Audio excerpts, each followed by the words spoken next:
Kita ke sorotan lain, Mahkamah Agung menyambut baik rencana kenaikan gaji hakim yang disampaikan Presiden Prabowo Subianto. Menurut MA, peningkatan kesejahteraan hakim jadi amunisi untuk semakin membangun sistem hukum yang menjamin keadilan. Hal ini disampaikan juru bicara Mahkamah Agung, Yanto, yang menyebut peningkatan gaji selaras dengan kebijakan MA dalam melawan korupsi peradilan. Meski rencana ini tinggal menunggu Kepres, pimpinan MA sudah mengingatkan para hakim tetap berpedoman pada kode etik dan perilaku hakim serta tidak bergaya hidup berlebihan. Dipastikan kenaikan gaji diiringi peningkatan kualitas hakim dan institusi MA. Menyambut dengan baik dan memberikan apresiasi atas perhatian kepala negara, ya,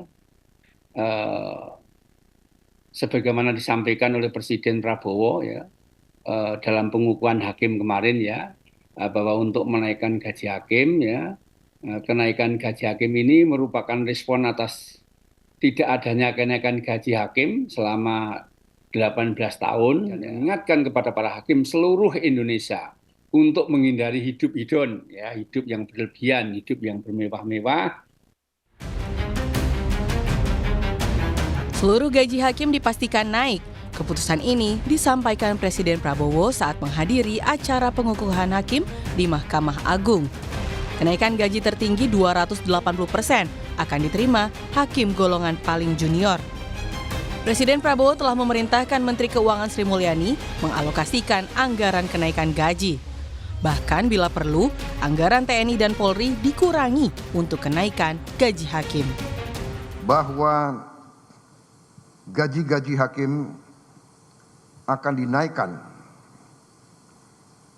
demi kesejahteraan para hakim dengan tingkat kenaikan bervariasi sesuai golongan, di mana kenaikan yang tertinggi mencapai 280%.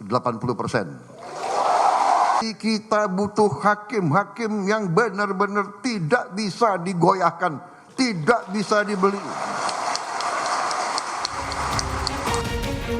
Keputusan Presiden Prabowo Subianto menaikkan gaji hakim terjadi di tengah sorotan publik terhadap kasus suap yang menjerat sejumlah hakim. Salah satunya mantan Hakim Pengadilan Negeri Jakarta Selatan Juyamto yang terjerat suap penanganan perkara ekspor CPO. Juyamto bahkan mengembalikan uang 2 miliar rupiah kepada Kejaksaan Agung. Tak hanya Juyamto, Kejagung menetapkan 3 hakim lainnya sebagai tersangka suap vonis bebas dalam kasus korupsi minyak goreng. Keempat hakim diduga menerima suap dengan total 60 miliar rupiah. Sebelumnya Indonesia Corruption Watch mencatat sejak 2011 hingga 2024 ada 29 hakim yang ditetapkan sebagai tersangka korupsi dengan nilai suap mencapai 107,9 miliar rupiah. Tim Liputan Kompas TV.